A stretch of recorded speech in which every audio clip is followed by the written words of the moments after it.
A law enforcement officer is sworn to defend, enforce, and obey the law, knowing that at any moment their life could be taken.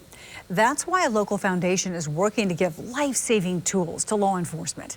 2 News anchor Sharon Phillips goes in depth for the story of one deputy who nearly died serving his community. It was October 29th, 2021, and Deputy Gary Knowles was called out to a domestic violence call, a call that would change his life forever. When I arrived on scene, I was met by absentee Shawnee tribal officers. There were 2 of them that were backing on the call. Knowles says they pulled up and immediately spotted the suspect walking in and out of his house. We decide that a perimeter needs to be set up around the house just to watch and make sure he can't leave. This is video from Knowles' body cam. You can see him start around to the back of the house when all of a sudden he says he was literally knocked off his feet. When I'm pulling back from my first position to get to the back of the house, that's when I was shot. Using an AR-15, he says the suspect began shooting at him over and over again. He was hit 7 times. The first round is,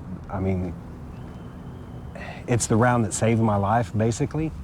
It sounds weird, but to me, it's the one that put me on the ground, which gave me a lower profile. Out in the open, with no protection, he was forced to shield himself using his hands. Deputy Knowles wasn't the only one who was shot at. Our absentee Shawnee tribal police partners that had also showed up on the scene and was shot at about 45 times, as a matter of fact, just those 2 guys. During the shootout, the suspect shot and killed his wife, and then he took his own life. We've test fired these. When Scott Walton of the Stand First Foundation heard of the shooting, he knew he needed to act.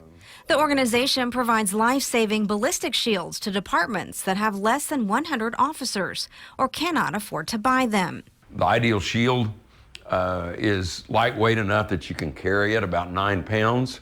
It's rifle rated and gives you those options. Walton says the time has come to equip law enforcement so no lives are lost because they don't have this life-saving tool.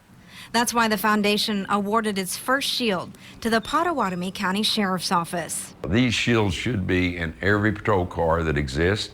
They ought to be in every church. They ought to be in every school, especially. You know, commercial buildings, courthouses. We just don't see enough of those. To be able to have that shield, Gary would have been much more protected. I'm not going to say that he wouldn't have gotten shot at all, but the likelihood of that and being protected behind that shield would have eliminated most possibilities. Up here is an entry wound. Miraculously, Deputy Knowles survived. You can see in these photos, his injuries were extensive, but he was able to recover and return to his job. On the back of every marked unit in Pottawatomie County are the words, "In God We Trust." Think that may have had something to do with your protection at all? He might have been riding with me. As he continues his recovery, Knowles says he has peace of mind knowing his fellow deputies have access to this life-saving shield thanks to the Stand First Foundation. There's not a price tag you can put on that or an emotion, really. It's overwhelming just to know that somebody else is safe because of something that happened to you. If you would like to donate a ballistic shield to your local law enforcement agency, simply go to standfirst.org. I'm Sharon Phillips, 2 News Oklahoma.